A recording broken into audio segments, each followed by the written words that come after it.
The topic for this episode was requested by a listener, Neil, who contacted the MCP over Facebook.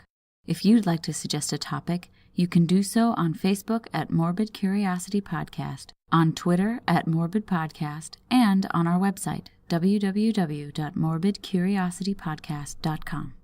Also, this episode is largely a discussion of laboratory experimentation on animals. If that's not something you want to hear about, you may want to skip this one.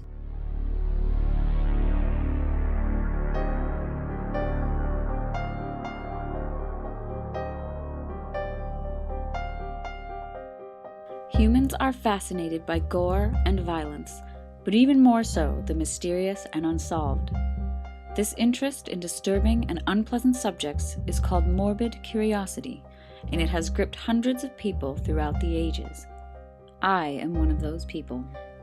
My name is Hallie, and this is the Morbid Curiosity Podcast.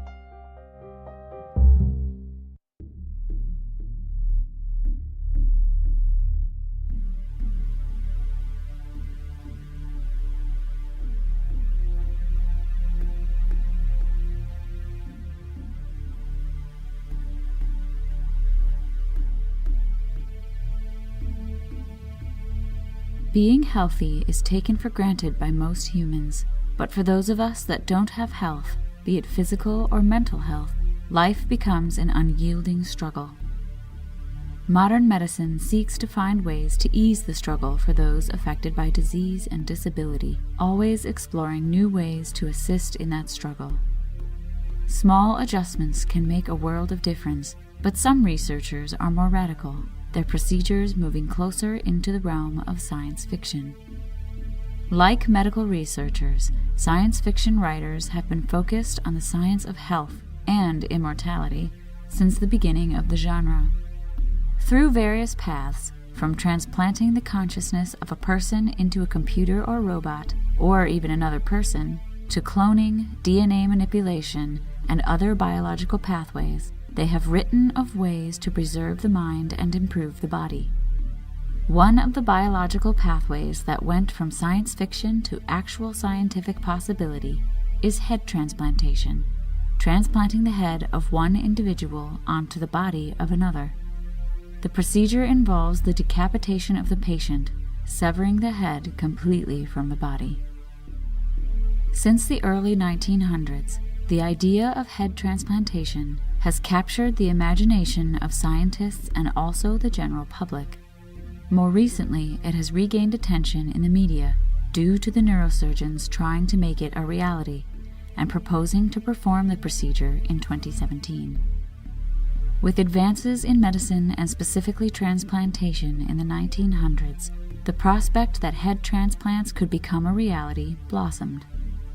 However, as with regular organ transplantation, there were many challenges to overcome, such as reliable blood vessel anastomosis, connecting the blood vessels so that blood flow is restored and circulation is not interrupted, and how to sever the spinal cord without damaging it. Dr. Alexis Carrel, a French surgeon, soon developed a more reliable method of suturing, or sewing severed vessels back together, using finer needles and extremely thin threads. His method protected against post-operative hemorrhages and embolisms, blood loss and blood clots, as well as preventing strictures, or vessel narrowing, at the site of the sutures. Carrel was able to successfully use his technique for whole organ transplantation. In 1908, Carrel and Dr. Charles Guthrie, an American psychologist, attempted the first head transplant on a dog. They attached one dog's head to another living dog's neck without removing its head, then connected the arteries so that blood flowed into the decapitated head and then on into the living dog's head. During the procedure, the decapitated head had no blood flow for about 20 minutes, and though the dog demonstrated reflexive movement due to oral, visual, and physical stimulus after the procedure, its condition deteriorated quickly, and it was euthanized after a few hours. In the 1940s, a Soviet scientist named Sergei Brukhonenko developed a device called the autojector, a primitive heart-lung machine. Before testing his machine on humans, Brukhanenko did several studies using canines. The most famous of these was captured in a 1940 documentary called Experiments in the Revival of Organisms, in which his machine was attached to the decapitated head of a dog. The head remained in a semi-conscious state and responded to simple stimuli, such as the sound of a hammer or the administration of eye drops. Brukhanenko's experiment was an example for future head transplant researchers of how to keep a donor's head alive while the body of the recipient was prepared. The documentary is now part of the public domain, and you can find it on YouTube if you're interested. The issue that most plagued head transplant researchers was blood flow after the head was detached. Not much headway, not sorry for the pun, was made in this area until the 1950s, when another Soviet scientist, surgeon, and organ transplant pioneer, Dr. Vladimir Demikov, improved the methods for maintaining vascular supply during organ transplantation. In 1953, he was able to perform the very first successful coronary bypass surgery in dogs. In fact, 4 dogs survived for more than 2 years after undergoing this surgery. Demikov attempted a canine head transplant in 1954. Demikov's dogs, unlike Guthrie and Carroll's dogs, were able to move, see, and even lap up water. A step-by-step documentation of Demikov's procedure was published in 1959 and shows how his team carefully preserved the blood supply to the lungs and the heart of the donor dog. After exposing the jugular vein, the aorta, and a segment of the spinal column through an incision in the dog's neck, Demikov slowly and carefully exposed the small blood vessels, drawing a tight knot around each one in turn as he carved gradually deeper into the dog. Lastly, Demikov severed the spinal column. Because of the way he did this, even though the head had been amputated from the body, the head and forepaws were still connected to the lungs and heart. Next, the main blood vessels of the dog's head were connected with the corresponding vessels of the host dog. This procedure was done on multiple dogs, and the longest that any of them survived after the surgery was 29 days. This is longer than Guthrie and Carroll's dogs, but most of Demikov's dogs still died within a few days. This was mainly due to immune response of the recipient dog to the new head. The immune response became the new challenge for scientists trying to make head transplantation a reality.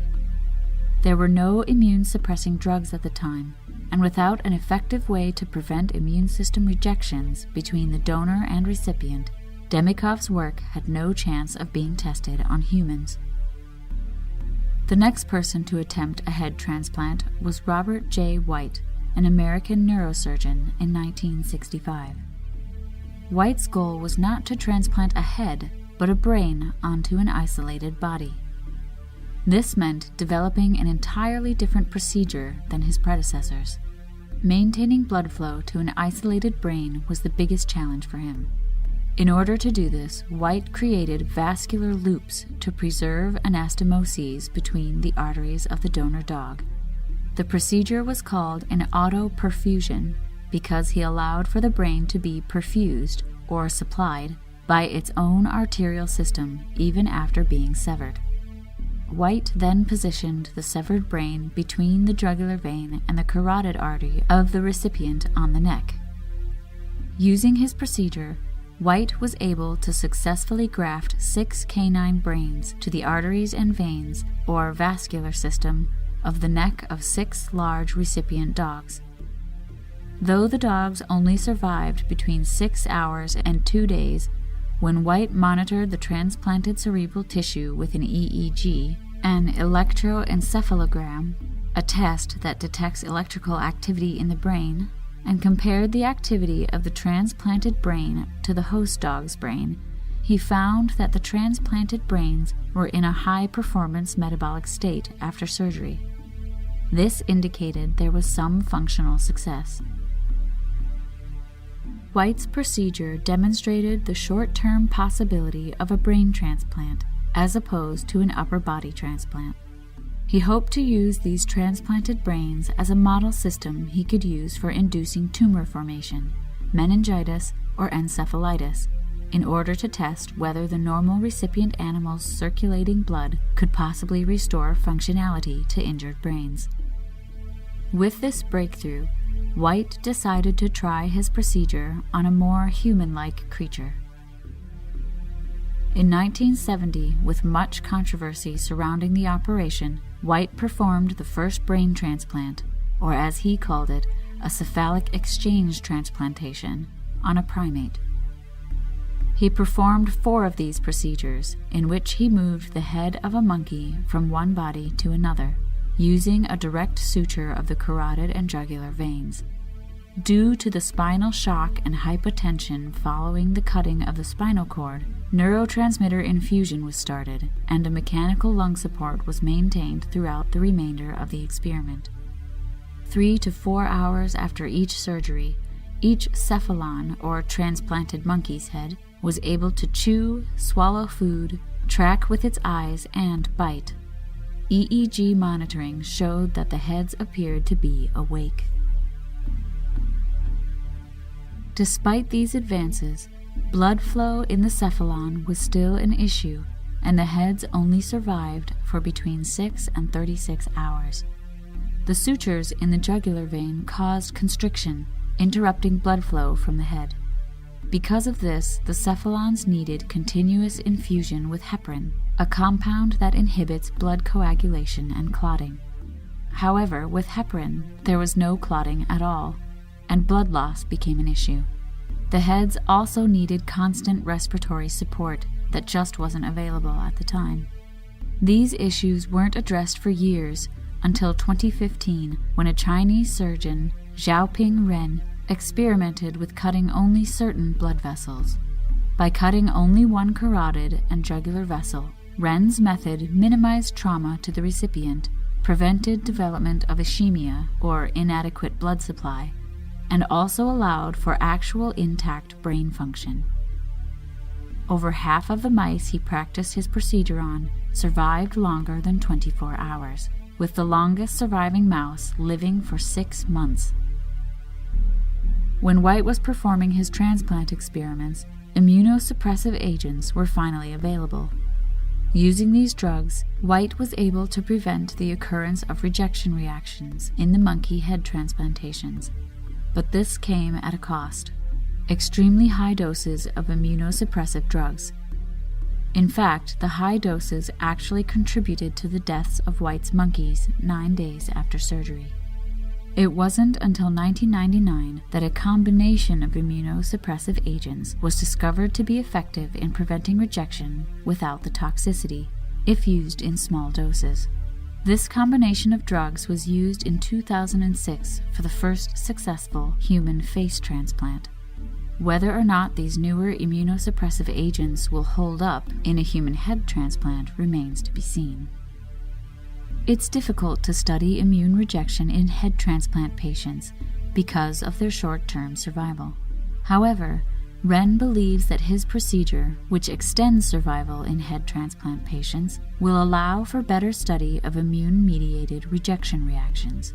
If so, this research would lead to optimal immunosuppressive regimens for head transplantation.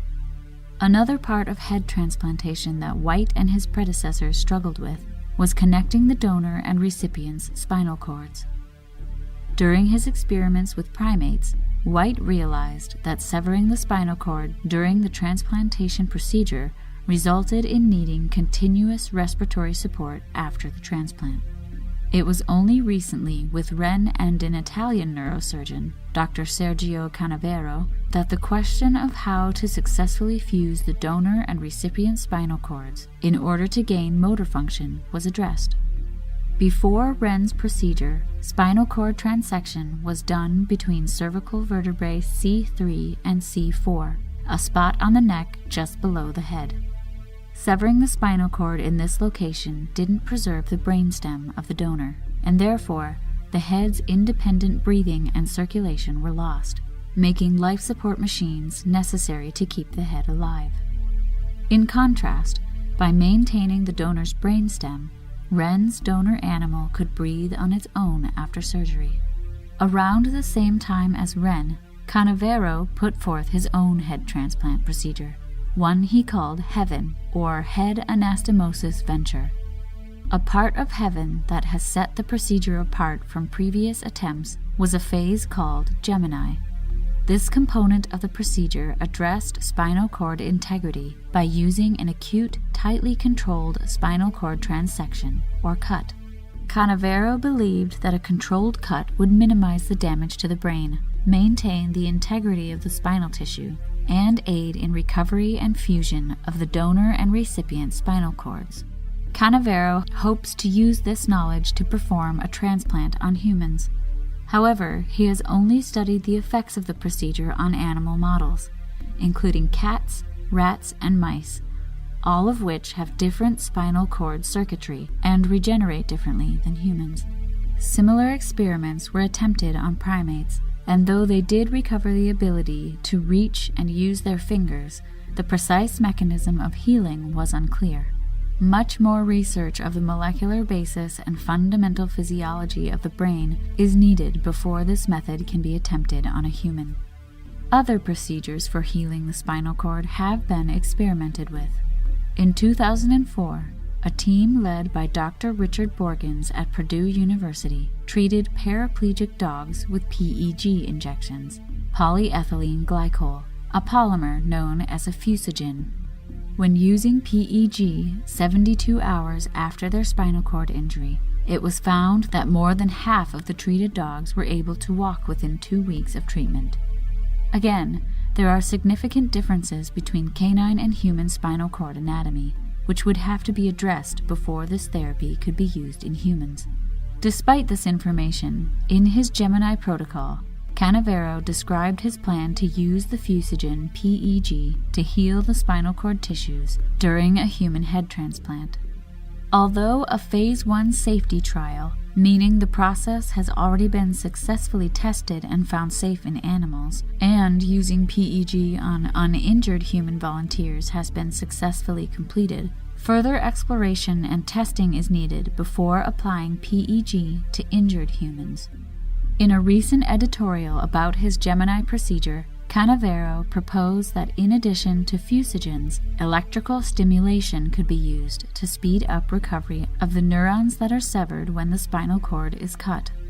Electrical spinal cord stimulation has successfully been used in humans with spinal cord injuries to aid the healing process.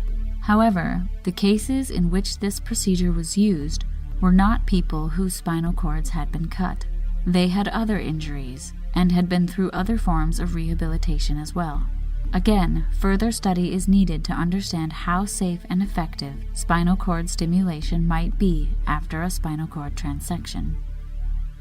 Yet another issue to overcome is the distance between the donor and the recipient.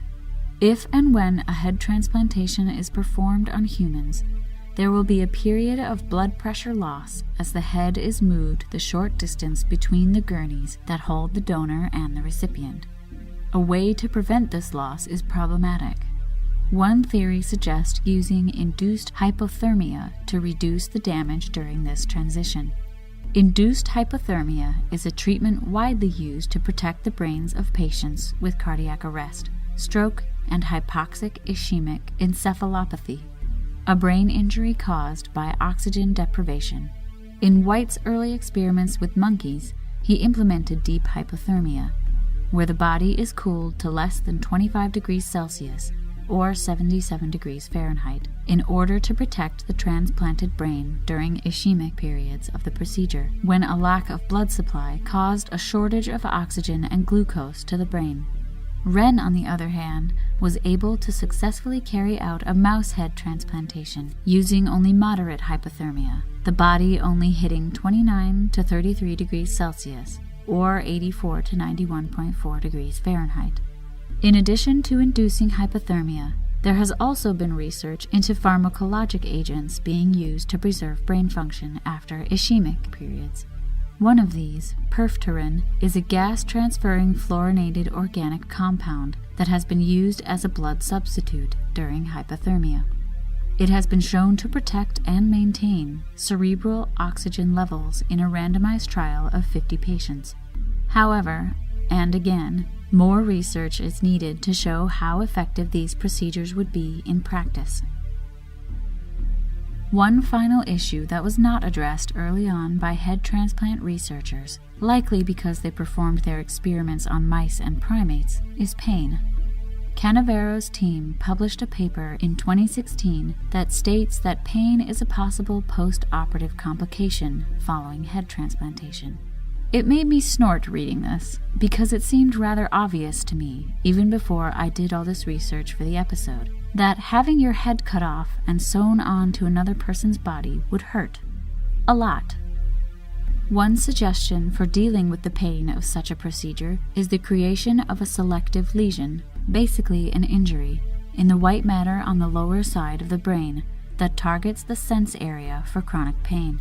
It's believed that a high-intensity, focused ultrasound could do this, plus minimize bleeding and assist in real-time monitoring of the brain after the operation. Yet again, this procedure is still very experimental, and no clinical studies have shown that this would work. Over the centuries, improvements in vascular surgery, immunosuppressive agents, and spinal cord recovery seem to have brought back the enthusiasm for the potential of human head transplants. Recent press releases confirm that Canavero intends to move forward with the first head transplant in December of 2017. He is currently seeking funding to provide a head transplant to a 31-year-old Russian patient who has a genetic muscle-wasting disease. Canavero says he intends to make a plea to Mark Zuckerberg, the man behind the social media giant Facebook, to finance the surgery. Even with all the progress made since their first experiments in 1908, many technical challenges remain, as I've listed, but there are also some important ethical issues to consider before trying a procedure like this. How would a successful transplant change the meaning of human identity? Though this procedure is called a head transplant, it's really a body transplant for the owner of the head. They are the ones who will wake up with a new body. How will patients who go through such a life-changing procedure react to having a body that's not their own? How will the new body change their personal identity? Is there a chance that even though physically the body hasn't been rejected, it could be rejected mentally? How will the bodies be procured? How much will the procedure cost? Will it be available to everyone? These issues will also need to be addressed before the procedure is done. Only time will tell if this science fiction turned actual possibility will change the world as we know it. Until then, fascination with head transplants has and continues to circulate in popular media. In the 1962 movie The Brain That Wouldn't Die, a doctor preserved his fiancée's head after she was decapitated in a car accident. The doctor planned to commit murder to procure a new body for his beloved, but she didn't want a new body. She just wanted to die. This movie addresses several of the ethical questions I mentioned before. In 1968, Margaret Jones published a book called The Day They Put Humpty Together Again, which explores the possible consequences of such a radical surgery on a person's identity by following the fictional story of the first person to receive a head transplant. I was unable to find a copy of this book myself, but it sounds like a really interesting read. Another book, Professor Dowell's Head, by Alexander Belyaev, was inspired by scientist Sergei Brukhanenko and follows a doctor who kills his research partner, then keeps the head alive so that it can do the research while the doctor takes the credit. In the cartoon series Futurama, the 31st century is lousy with severed heads living almost normal lives in jars. When main character Fry's body is ruined in a car accident, instead of being put in a jar, it is temporarily sewn onto the shoulder of his co-worker and friend with benefits, Amy Wong. Of course, that's the time Fry decides this is a good time to break it off with his new host. I love Futurama so much. My favorite sci-fi depiction of head transplants is the 2008 film The X-Files, I Want to Believe. And it's not just because I'm an X-Files fanatic. In this feature-length standalone episode, Mulder and Scully follow a fallen priest's psychic visions to a lab equipped with ice baths, surgical tools, and a two-headed dog, where a young woman is about to donate her body to save the preserved head. God, I love the X-Files. Even though it's not technically related to head transplants, I was reminded of the Borg Queen from the movie Star Trek First Contact as well. She has a head and spine that exist outside of a body, but she can plug herself into a body whenever she wants. Yes, I am also a Trekkie. All of my geek is pretty much out now. If head transplantation were to become a reality, the world as we know it would change. People who might have died could live. The restraints that hold medical experimentation, such as ethics, could be thrown back to make way for other procedures previously thought to be impossible. Science fiction would come closer to becoming reality. On one hand, this could bring about a golden future where disease is no longer a concern for humans. On the other, these changes could precede a darker, more terrifying age of human experimentation and inequality. The two sides of this coin and the uncertainty of how it will fall is what draws out our curiosity.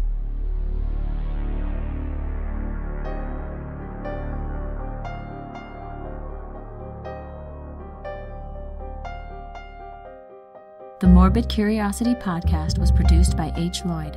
If you'd like to get in touch or suggest a morbid topic for me to talk about, you can tweet the show at Morbid Podcast or find us on Facebook and Instagram at Morbid Curiosity Podcast. If you like the show, please share us on social media and give us a rating on iTunes. Your shares and ratings help us grow our creepy community. Speaking of our creepy community, the MCP has joined the Belfry Podcast Network. Check out the other shows on the Belfry Network at www.thebelfry.rip. If you'd like to support the MCP, you can go to our website, www.morbidcuriositypodcast.com. There you'll find a PayPal donation button, links to all our social media, and other ways to contact us. We really appreciate your support. My name is Hallie, and until next time, thank you for listening.